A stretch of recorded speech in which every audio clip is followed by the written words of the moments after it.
definición actual, pasen.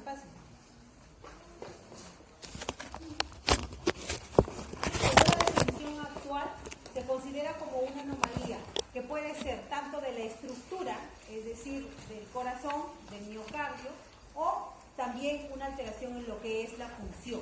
O sea, no siempre es la estructura, puede ser una de las dos o también puede coexistir cualquiera de las dos, la estructura y la función. Como resultado de esa anomalía, vamos a tener que va a haber un inadecuado suministro de lo que es el gasto cardíaco para los requerimientos normales del organismo, es decir, para lo que es los órganos diana, que ustedes ya lo conocen, que son el riñón, que son el corazón, que son el pulmón, que son el cerebro.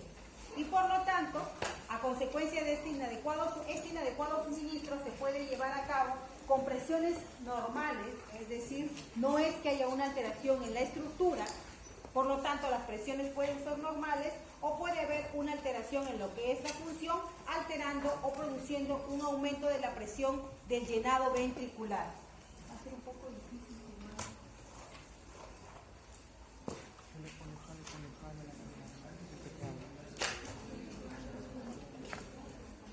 Se supone que debería haber un control, ¿no? Bueno. Por lo tanto, la insuficiencia cardíaca no se considera una enfermedad per se, no es una enfermedad, sino es un síndrome, ¿ya? Que tiene, digamos, un común denominador que puede ser producido tanto por patologías cardíacas, o sea, propias del corazón, como también por patologías extracardíacas. Este síndrome va a tener como denominador común, ¿cuál va a ser? Un gasto cardíaco disminuido, ya sea con presiones normales o con presiones de llenado ventricular elevadas. De ahí que ustedes van a ver o han escuchado seguro hoy día en sus rotaciones que existen las insuficiencias cardíacas con fracción de eyección preservada y la insuficiencia cardíaca con fracción de eyección disminuida. No todas las insuficiencias cardíacas cursan con fracción de eyección baja. ¿Por qué es importante lo que es insuficiencia cardíaca? Tiene un impacto bastante fuerte en lo que es la mortalidad. Menos del 50% sobreviven una vez que se le ha diagnosticado insuficiencia cardíaca en un promedio de 5 años. Es decir, cuando ya aparecen los signos francos de insuficiencia cardíaca, que ya los vamos a ver más adelante, ¿no? Una vez que el paciente ya hace los signos de insuficiencia cardíaca, más o menos el 60-70% van a fallecer en un periodo de 5 años. Menos del 50% de los pacientes con insuficiencia cardíaca clase 4, que también ya la vamos a ver más adelante, van a sobrevivir en el primer año. Y la causa de muerte más común de estos pacientes con insuficiencia cardíaca tienden a ser las arritmias cardíacas, cualquier tipo de arritmia, de ellas las más comunes o las más frecuentes que van a ver son la fibrilación auricular o también la insuficiencia cardíaca refractaria. ¿Qué significa? Una insuficiencia cardíaca que no responde a ningún tipo de tratamiento, es decir, me refiero a tratamientos médicos, donde la única opción que te queda, ya estamos hablando de un trasplante. Pero ese no es tema tampoco de la exposición, sino centrarnos en por qué es importante hablar de insuficiencia cardíaca.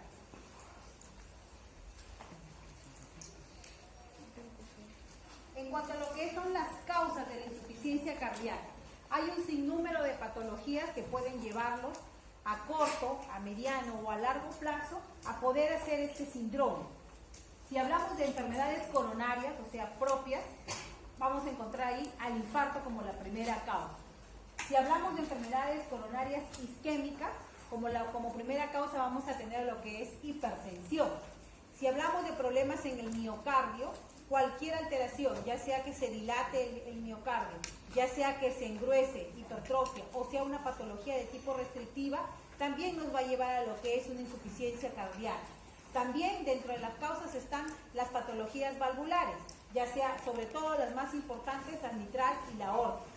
También las arritmias, pacientes que sufren de arritmias y va a la cabeza, como les mencionaba, la fibrilación auricular, pueden ser taquicardias o bradicardias, también pueden llevarlos a la larga, un periodo de más larga evolución, hacia lo que es una insuficiencia cardíaca.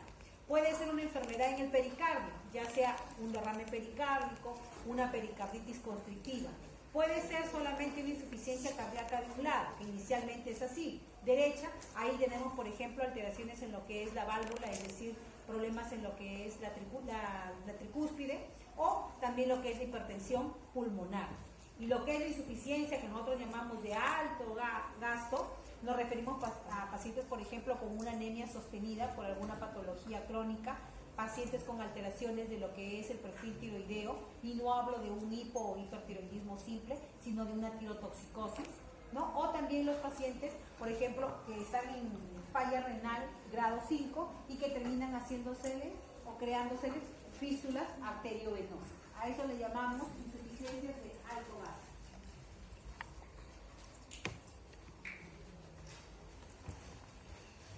En cuanto a lo que es la fisiopatología, pasa por aquel sitio.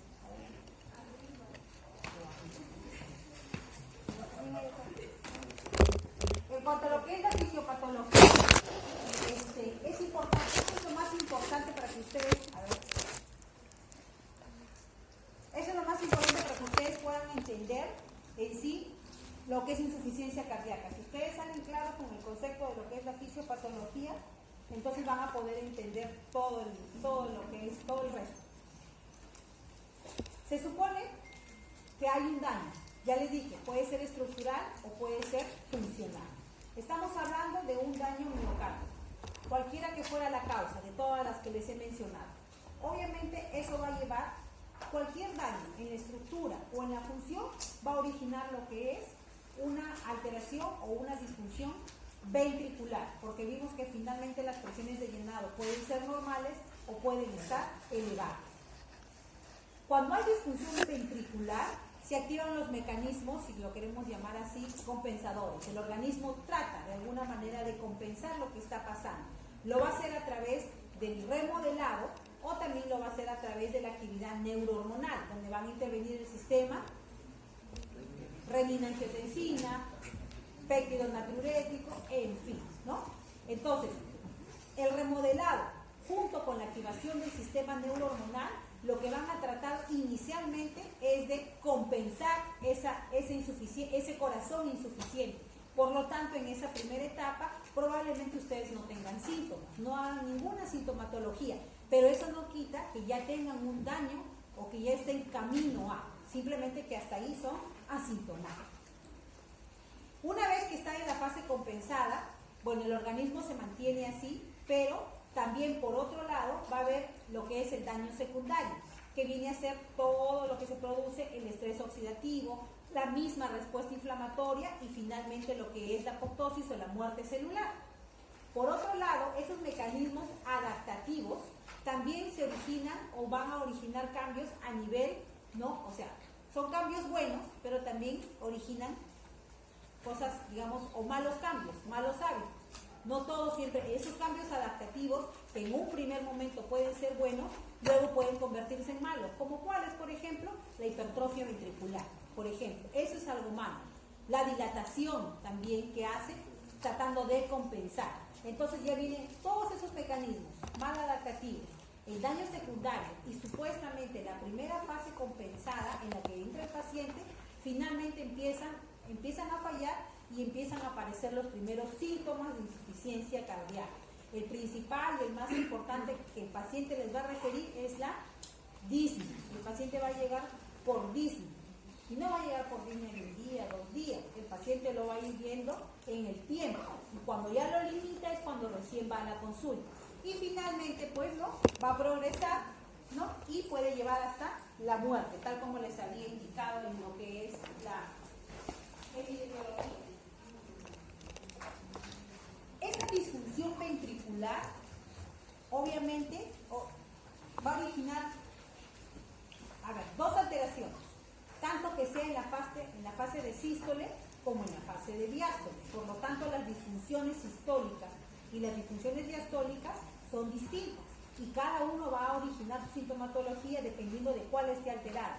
Inicialmente se puede alterar solo una de ellas, la sistólica o la diastólica. Y finalmente todo eso puede hacerse global. Entonces, si la falla es a nivel sistólico, lo que vamos a encontrar, ¿qué es lo primero? A ver, yo les pregunto, ¿de qué depende el gasto cardíaco?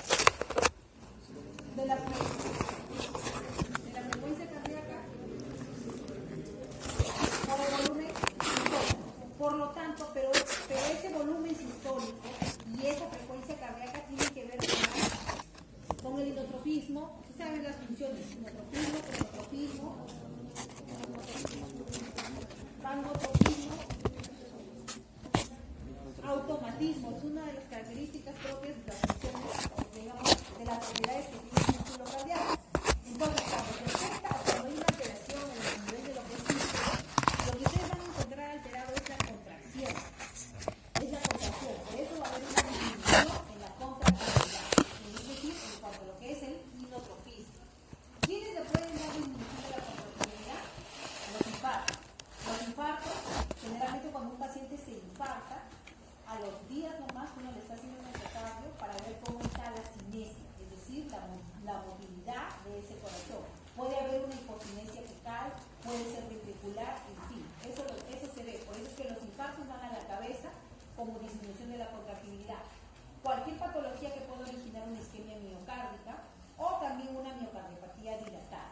Pero también, ¿qué afecta lo que es la fase sistólica? Lo que es la poscarga. La poscarga puede estar aumentada, ¿por qué? Por cualquier patología valvular, pero obviamente es una válvula grande, en este caso la válvula aórtica, o también por la misma hipertensión, obviamente en estadios más avanzados, no en una hipertensión inicial. Y cuando hablamos de la disfunción diastólica, lo que vamos a ver más que nada alterado no es ya la contracción ni la poscarga, sino la capacidad de distenderse, porque en la fase de diástole es cuando ese corazón recibe, se llena de sangre. Por eso lo que vemos es la capacidad de distenderse. Eso se puede afectar, obviamente, si tenemos una hipertrofia ventricular, ¿no? No es lo mismo que se distienda alguien que tenga una capita muy delgada, que se distienda alguien que tiene así la capa gruesa, entonces no puede distenderse mucho y eso origina más que nada una disfunción, pero de tipo diastólico. La isquemia miocárdica o la miocardiopatía de tipo restrictivo. Pero ¿qué más también me afecta la parte diastólica? Lo que es el llenado, porque obviamente, como les dije, es la fase en la que se llena el ventrículo para luego, en la fase de sístole, expulsar la sangre. Entonces voy a tener problemas en cuanto a lo que es el llenado ventricular, que se puede ver alterado en patologías como la estenosis mitral o el taponamiento cardíaco. Entonces, para hablar de disfunción diastólica, tendrían que ver alteración en lo que es la distensibilidad o alteración en el llenado. Y para que sea sistólico, tendría que ser problemas en la contractibilidad o en la poscarga. Si se dan cuenta, no son iguales, son totalmente distintas y cada una tiene también una sintomatología distinta, no es la misma.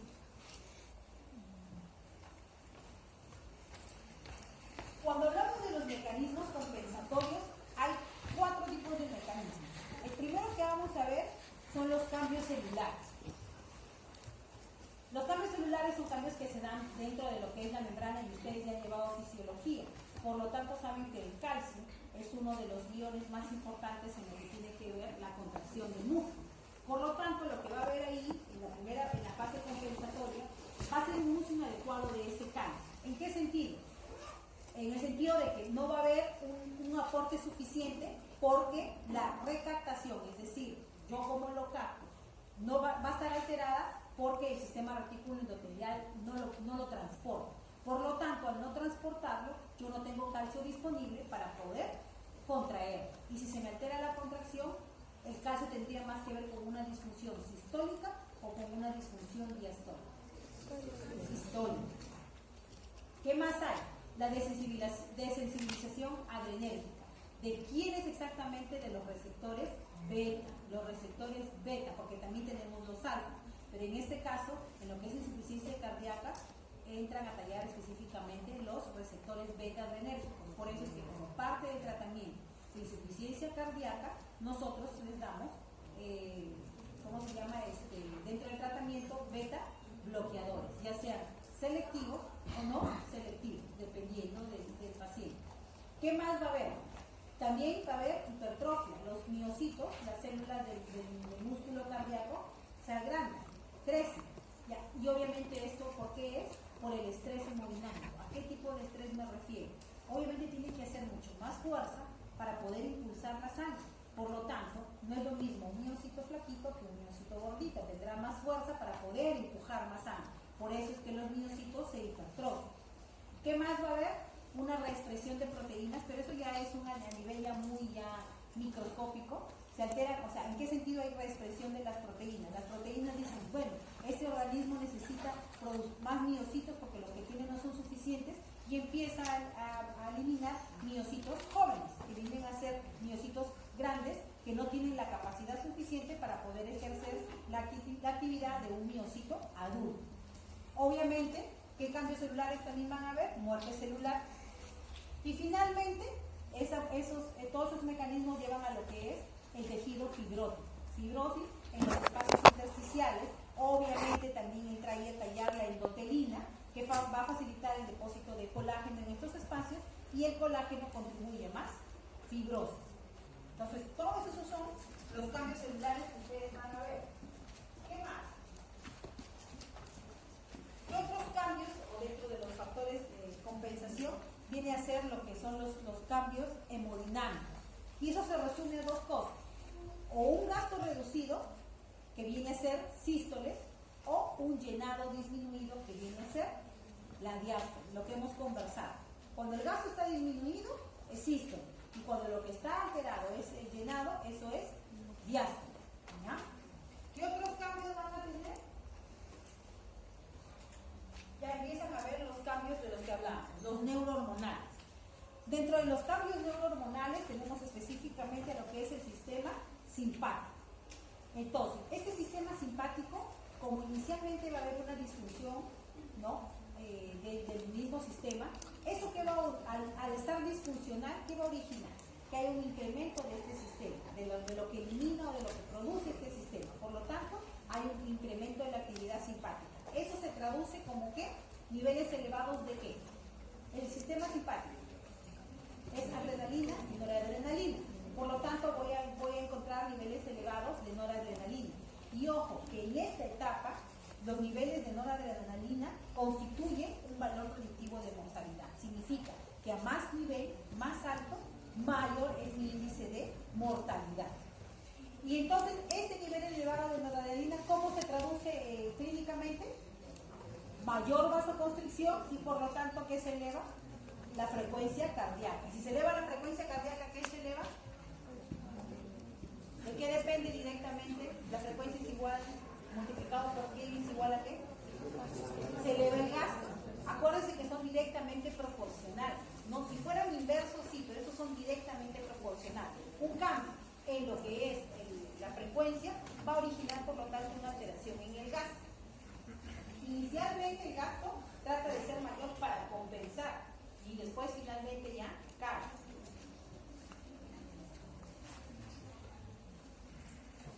El otro sistema que ustedes mencionaron es el sistema renina-angiotensina, que también se activa. Pero ese sistema se activa porque justamente hay un gasto cardíaco bajo. Y obviamente si hay un gasto cardíaco, la redistribución de la sangre es menor. Es decir, yo no le voy a dar 20% al riñón, le voy a dar solo 10 porque ya no tengo mi gasto de 100%. ¿Y cómo se traduce esa disminución también de la perfusión renal en su nivel de diuresis? ¿Qué tanto orinen ustedes? Por eso es que se altera el flujo renal y lo que es el gasto cardíaco. Un buen indicador para que ustedes vean que tienen alterado el problema, el riñón, es su flujo renal. Si ustedes empiezan a ver que el paciente orinaba, por decir, 5 o 6 veces al día y ahora orina 3, ya se está alterando. Pero eso es porque hay un flujo renal disminuido. Entonces, ese flujo renal disminuido y ese gasto cardíaco también disminuido, le dice, son como sensores y activan a este sistema. Ellos por sensores dicen, uy, el gasto está bajando, la diuresis está bajando, hay que activar el sistema renina-angiotensina. ¿Qué es lo que hace este sistema? Empieza a secretar renina, angiotensina 2 y aldosterona, es el famoso SRA, ustedes ya lo conocen. Por lo tanto, libera mayor cantidad de estas tres hormonas, de la renina, de la angiotensina 2 y de la aldosterona. ¿Eso en qué se traduce? Para empezar, angiotensina 2, vasoconstricción. Renina retiene sodio y agua.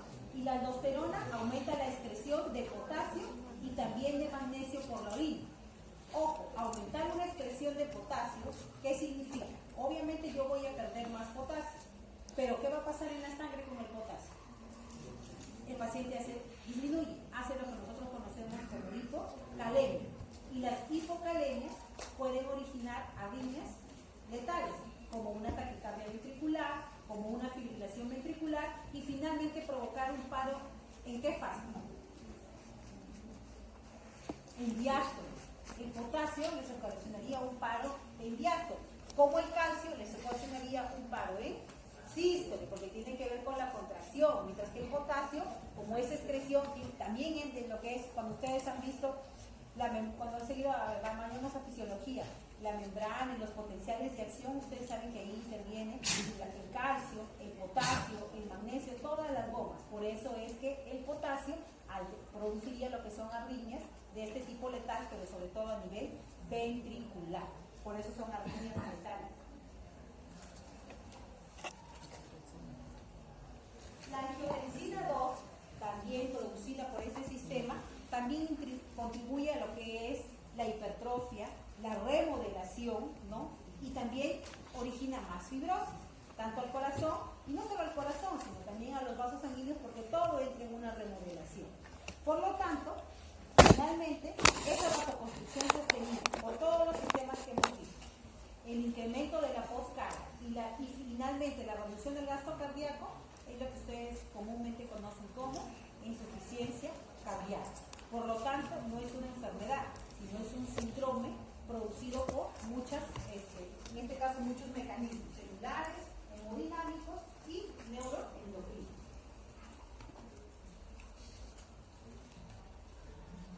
Entran también, les dije que eran 4, faltaba uno más, que son los péptidos natriuréticos. Ustedes saben que tienen 3 tipos de péptidos. Bueno, si no lo sabían, ahora lo saben. El tipo A, igual A de auricular, el péptido auricular, el B está en su cerebro, y el tipo C que está en los vasos sanguíneos. En el caso de insuficiencia cardíaca, ustedes lo que tienen alterados son el A y el B. Eso, al alterarse estos péptidos por la misma patología, va a originar obviamente que haya, una vasodilatación, ¿no? Y obviamente también una mayor diuresis inicialmente. Al producirse eso va a aumentar la tasa de filtración, es decir, porque estoy orinando más, estoy filtrando más. Pero ¿por qué es que aumenta la tasa de filtración inicialmente si estamos quedando que también el péptido natriurético tiene un efecto vasodilatador? O es vasodilatador en qué arteriola? En la arteriola aferente, pero en la eferente no es vasodilatador, sino es vasoconstrictor. Ojo, la vasodilatación no es la misma. La arteriola aferente es la que llega o la que sale. Y la arteriola eferente es la que sale. Por lo tanto, inicialmente llega más, pero sale menos. El problema no es en cuanto a la llegada, el problema es con la salida. Y también a nivel de los túbulos colectores, ya no hablando propiamente de lo que es el glomérulo, sino ya de túbulos, en el túbulo colector lo que van a encontrar también, producto de estos péptidos, es una mayor excreción, o sea, una mayor eliminación de sodio.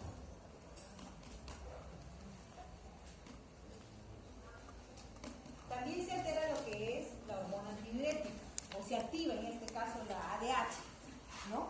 Ustedes saben que las concentraciones de vasopresina se van a incrementar, ¿no? Y por eso, al incrementarse, es que van a encontrar una disminución de lo que es la diuresis en insuficiencia cardíaca. O sea, ya estamos viendo de todo, avanzando en los mecanismos, ¿no? Entonces, finalmente voy a tener una menor diuresis. ¿Qué va a pasar también con la hormona antidiurética? También va a actuar sobre sus receptores. Ella tiene receptores B1 y B2. Estamos hablando de los receptores B1. Esos receptores B1 están a nivel del vaso. Por lo tanto, ¿qué es lo que van a producir? Vasoconstricción. O sea, dense en cuenta, están entrando en un círculo vicioso. Finalmente, todo potencia, vasoconstricción, disminución del gasto cardíaco y finalmente, pues, ya la presentación como tal de la insuficiencia cardíaca. Esta hormona antidiurética, ustedes saben que por anatomía, que es secretada en el lóbulo posterior, ¿no es cierto? Y que está regulada por mecanismos tanto osmóticos y no osmóticos. En el caso de la insuficiencia cardíaca, el mecanismo no es osmótico, sino es no osmótico. O sea, la vía que usa, Doctora, pero ¿cómo se produce al final la hormona antidiurética? Por un efecto no osmótico, porque no es que la osmolaridad cambie para que ésta se produzca, sino es por la vía no osmótica. ¿Y cómo es eso de la vía no osmótica? Porque activa los vasoreceptores, que son los receptores que ven la presión, y la presión tiene que ver con el gasto cardíaco. Por lo tanto, si tengo afectada lo que es el gasto, obviamente los vasoreceptores, ¿dónde están los vasoreceptores? A nivel carotídeo. ¿Qué más lo va a activar a la antidiurética? La hipotensión. Y finalmente, ¿qué más activa el mismo sistema? Específicamente la angiotensina 2 es lo que finalmente hace que se produzca hormona antidiurética. O sea, no es un efecto osmótico, es no osmótico. Estimulación de los vasoreceptores, lo que es la hipotensión, y específicamente no el sistema renina-angiotensina, sino específicamente la angiotensina 2.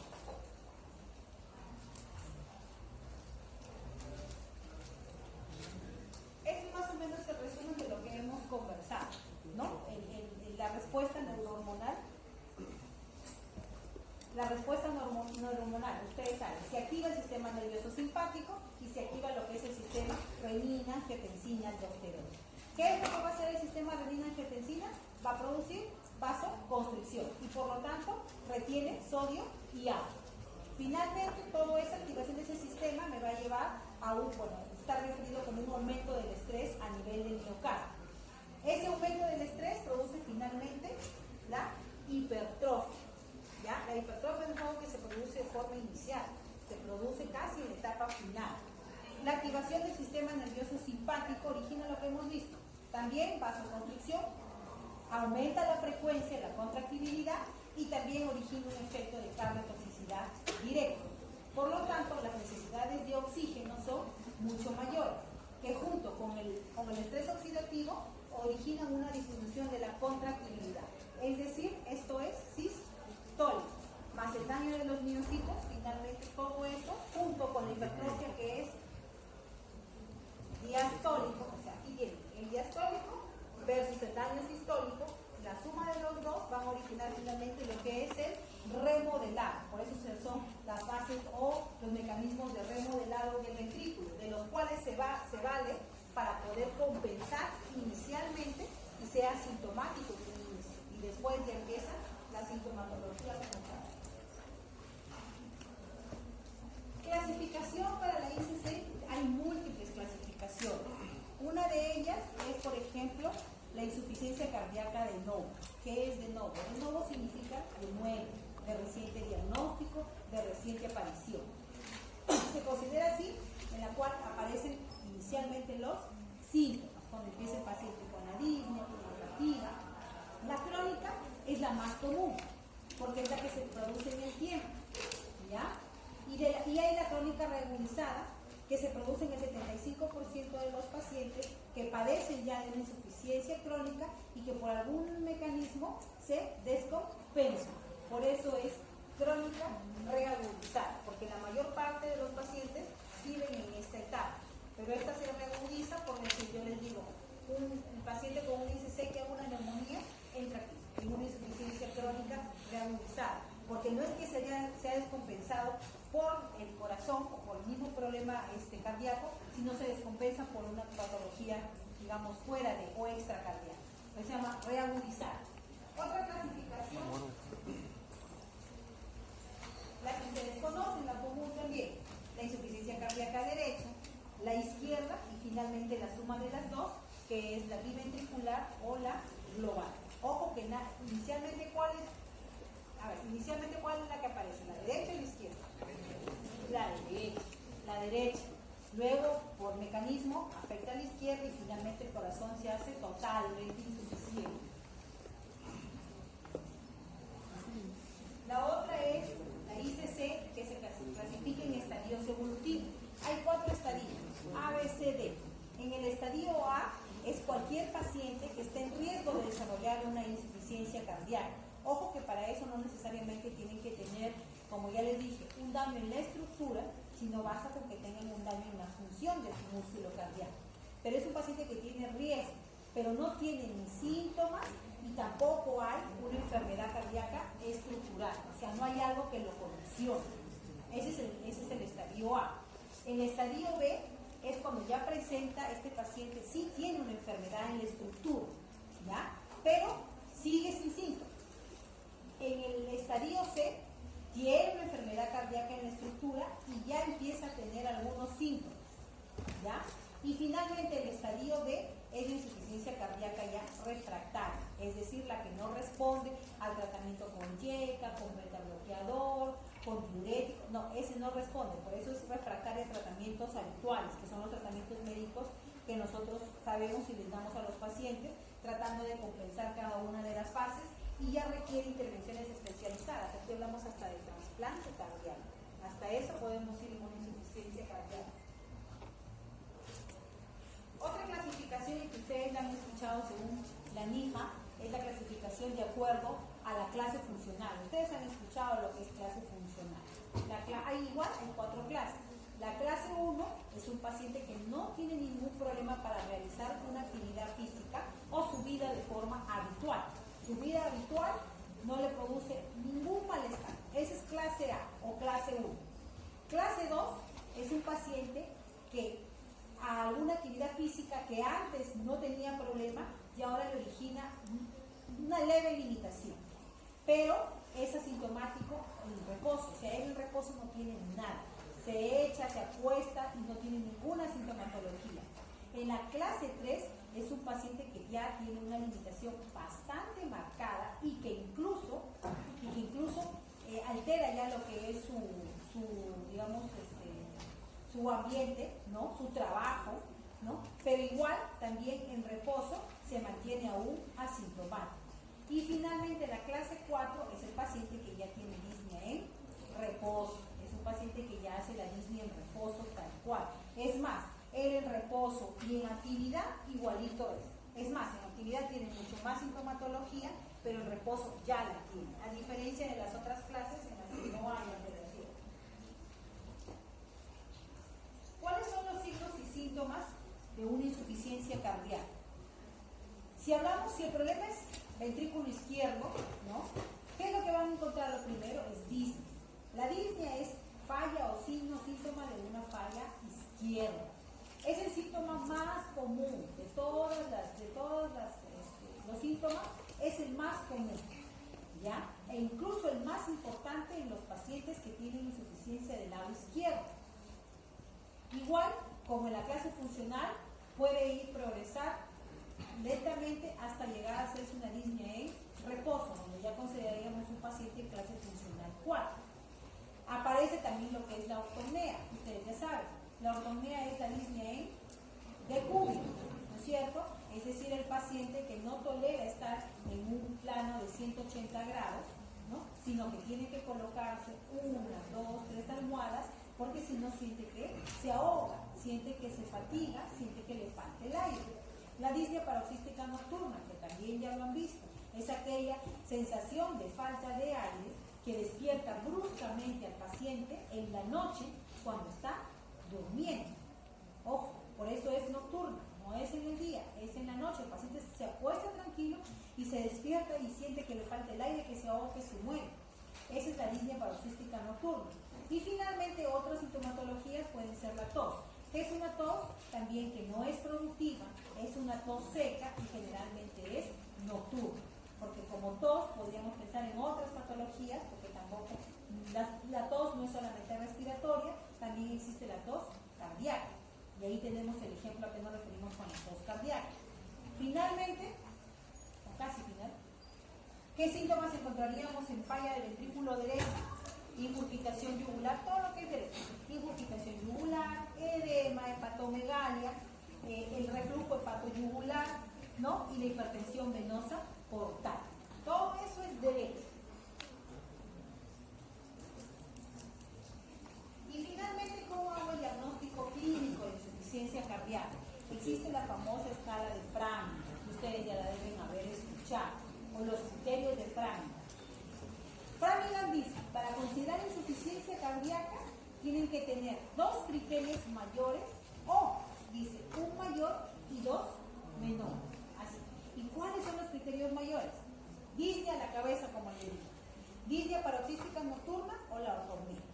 la distensión de las venas del cuello, estertores, crépitos, ¿no? Referimos a la parte pulmonar, un cardiomegalia, un corazón grande, que en una radiografía por el índice cardiotorácico ustedes pueden ver que hay un corazón grande, un paciente que debute con un edema agudo de pulmón, ¿no?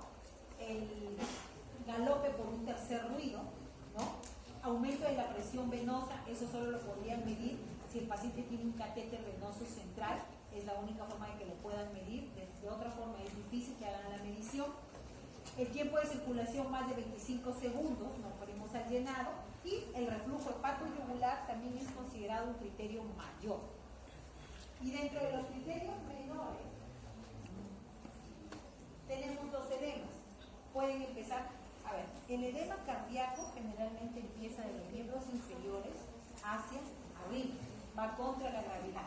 El edema renal es a la inversa, ese sí empieza por la cara, va a favor de la gravedad. Entonces, por eso es que los edemas empiezan por las piernas. El paciente llega y dice, estoy con edema. Algunos llegan hasta la rodilla, otros solo empiezan con la zona malleolar y ya llegan a la consulta porque se preocupan.